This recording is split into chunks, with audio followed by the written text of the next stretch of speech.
E dando continuidade no conteúdo, pessoal, vamos falar agora de tuberculose.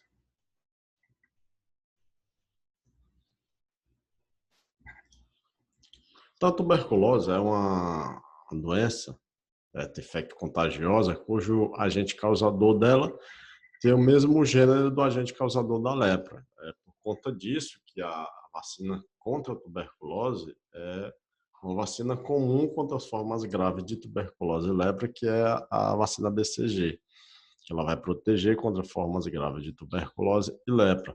E o agente causador da tuberculose é o micobactério tuberculose. Vocês lembram que da lepra é o micobactério lepre. Então, bora lá mais à frente. Nesse slide, nós vamos ver aqui determinadas particularidades relacionadas às espécies que causam essa doença nos seres. Então, nós temos aqui espécies de relevância médica, Mycobacterium tuberculose, que vai causar tuberculose no homem, Mycobacterium bovis, que causa tuberculose em bovinos, e Mycobacterium avium, que vai causar tuberculose-like em pacientes com HIV e AIDS, e Mycobacterium leprae, como eu já falei, que vai ser o agente etiológico da lepra. Um segmento. Características gerais dessa bactéria. Eu já falei um pouquinho dela lá na Hanseníase, e aqui nós vamos complementar, né? Dados biológicos, que vocês não devem muito se atentar, mas a título de informação é interessante. Então, esses seres, eles são aeróbicos obrigatórios. Por conta disso, o principal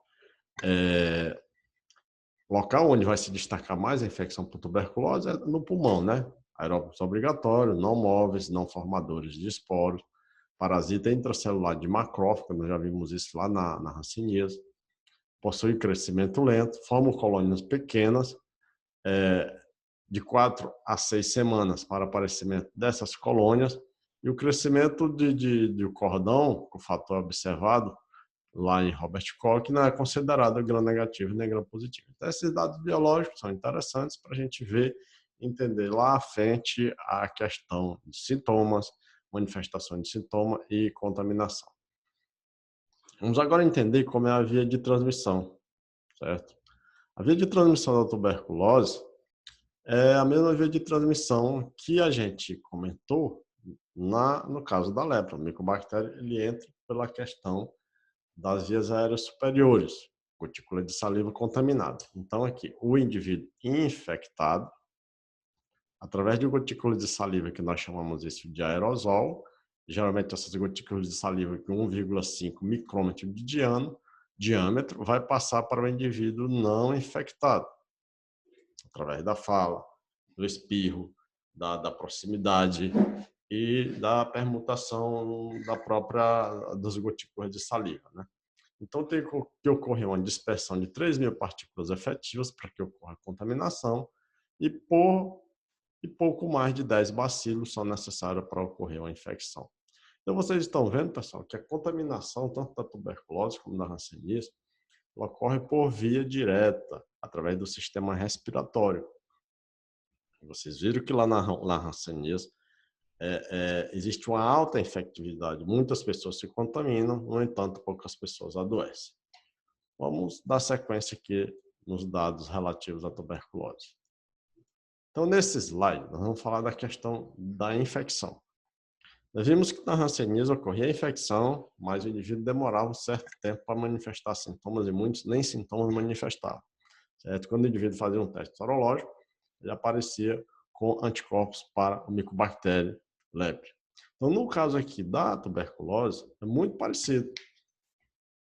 Quando ocorre a exposição, aqui, né, você está vendo aqui, né, pessoa infectada, tosse, espirro, certo?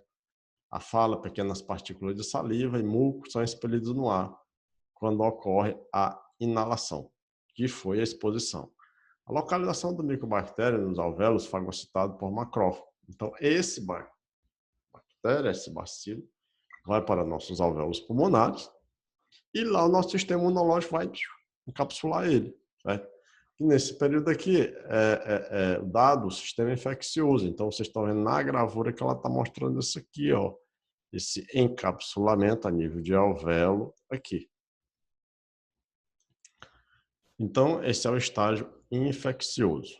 Crescimento do micobactério de 12 semanas, 1.000 a 10.000 micro-organismos, ativação do sistema imunológico. Então, todo esse problema está relacionado à detecção do sistema imunológico, detectado pelo teste tuberculino, e aí viu que o indivíduo está contaminado com o micobactério tuberculose.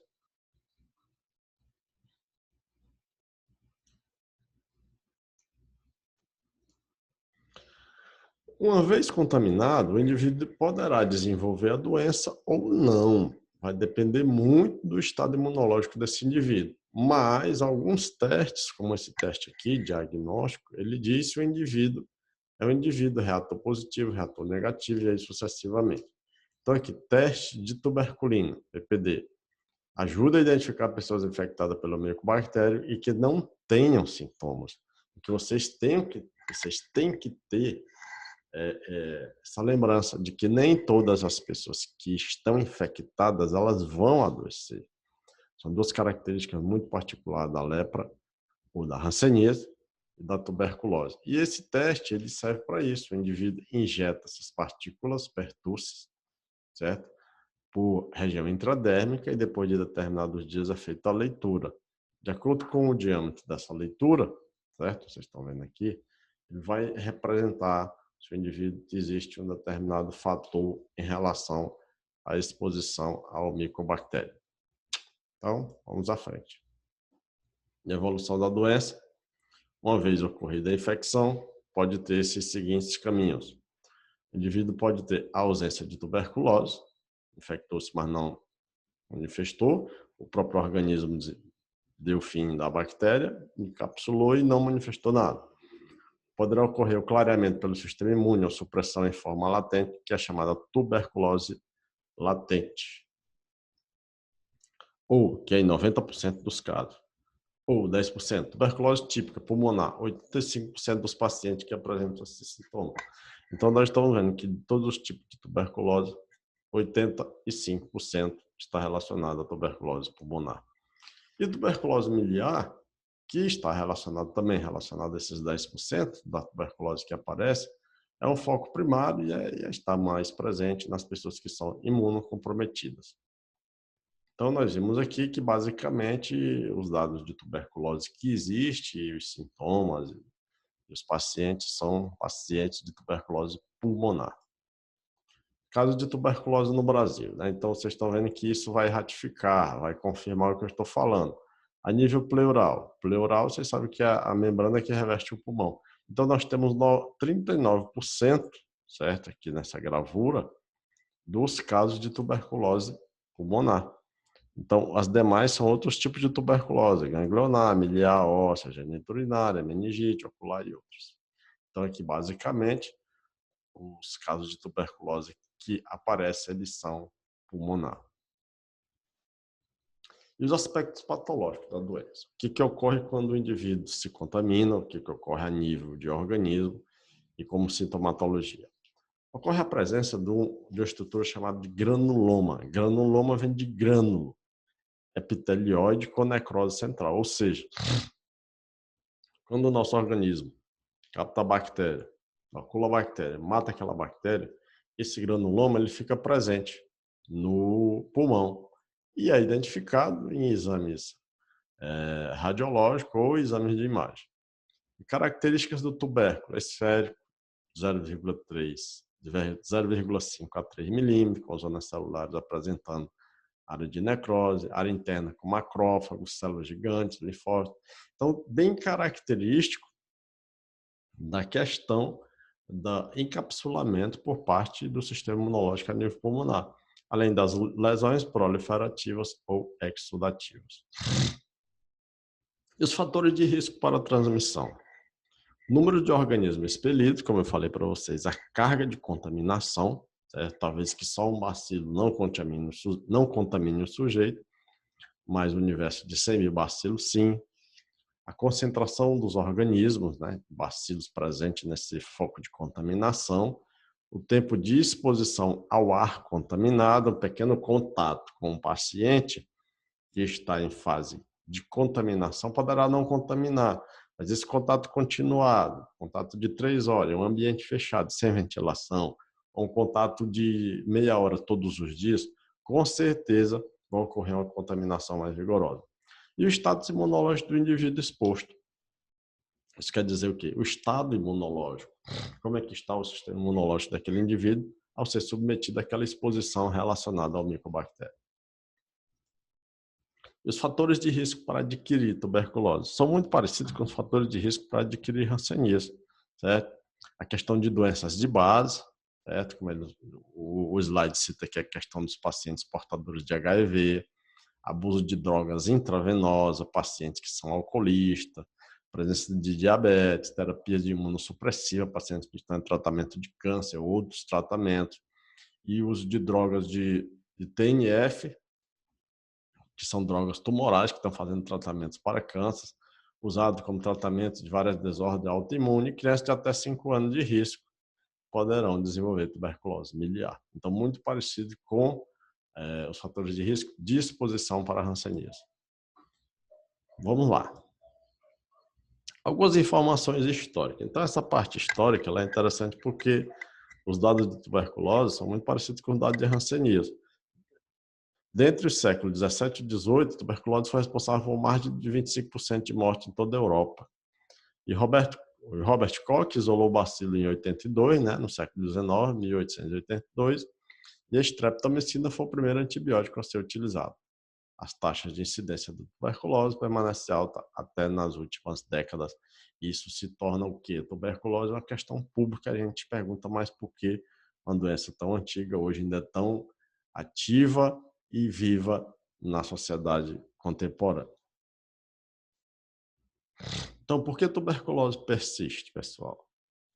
Seria por quê? Por conta da pobreza, porque é uma doença que está associada à pobreza, uma doença que está associada a outras doenças de base, como HIV, AIDS, diabetes, hipertensão, usuário de drogas injetáveis, usuário de substâncias através de aerosóis. Ou, como disse aqui, né, o uso de multidroga resistente, né?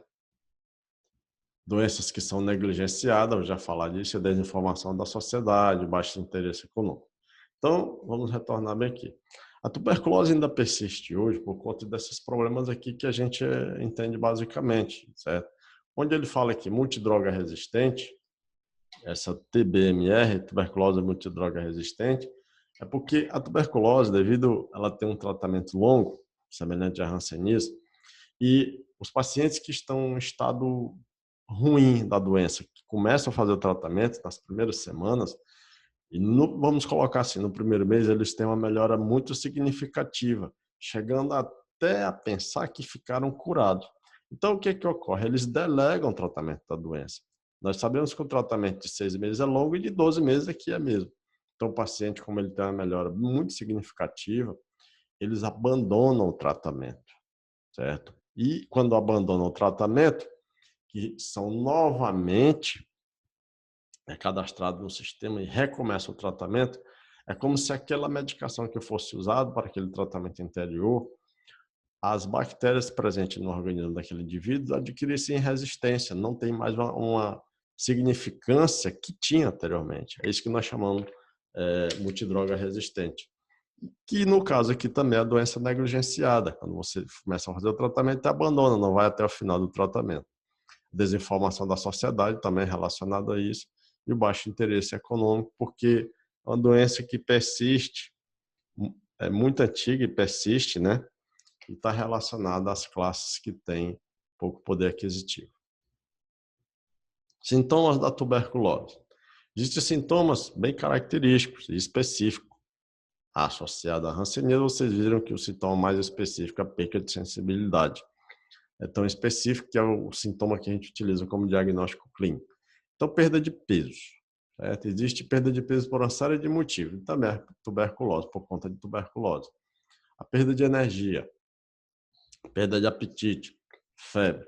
Mas o sintoma mais característico é esse aqui, tosse produtiva e seca com escarro por mais de 3 semanas. O indivíduo pode estar apresentando aqueles outros sintomas lá, mas ele está apresentando esse sintoma de tosse seca e produtiva com escarro por mais de 3 semanas. E quando ele faz um simples exame de raio-x, é encontrado anormalidade no raio-x. Essa normalidade, o clínico pode interpretar, pode ser um tumor ou pode ser uma tuberculose.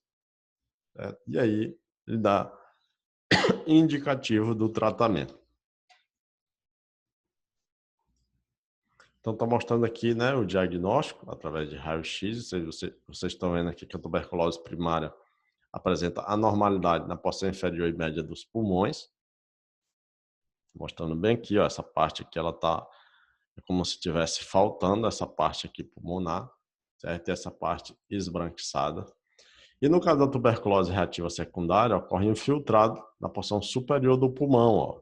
Tem essa parte aqui esbranquiçada que não é normal, está presente no raio-x, como também essa parte aqui. Então, o clínico ele suspeita, é um tumor ou é tuberculose, e aí ele passa para os exames mais específicos, né, como a coleta do escarro, para diagnosticar e fazer o tratamento adequado. E também mostrando tuberculose miliar, nódulos difusos com diferentes locais. Então, vocês estão vendo que no exame de raio-x pulmonar, ó, existem vários nódulos aqui, ó, vários. E essa parte esbranquiçada aqui do pulmão, certo? E com a presença de vários nódulos, por isso que ela é chamada de miliar. Diagnóstico da tuberculose. Como é que a gente vai diagnosticar a pessoa com tuberculose? Primeiramente, é o teste tuberculino. Desconfiou que é tuberculose, o posto de saúde disponibiliza o teste tuberculino. E o quantiferon TB, né, que é o próprio teste, análise do sangue eficaz para detectar tuberculose ativa e latente, baseada na produção de IFN-grama por células ativas com proteína de micobactéria. E Sputum teste, que é único de confirmação baseado no crescimento do micro-organismo. É como se fosse uma cultura desse micro-organismo coletado, principalmente até no próprio escarro, no chamado exame do escarro. Tratamento da tuberculose. O tratamento da tuberculose, fora do hospital, de 6 a 9 meses, como eu falei para vocês. Atualmente o tratamento ele mudou e vai até 12 meses. Certo? E com drogas, o indivíduo toma a medicação todos os dias, ele pega a medicação, leva para casa, e aí como fica sob a responsabilidade dele, ninguém sabe se ele está tomando ou não. O Ministério da Saúde tem até uma estratégia agora chamada TDO, é tratamento diretamente observado, onde um profissional da saúde capacita um familiar, ou o próprio profissional da saúde, enfermeiro, médico, ou agente comunitário de saúde, ou técnico de enfermagem, vai fazer essa administração no domicílio do paciente. Vocês estão vendo aí o problema, né? Para deslocar esse profissional. Então, sim, o tratamento da tuberculose é um tratamento que existe, chega à cura.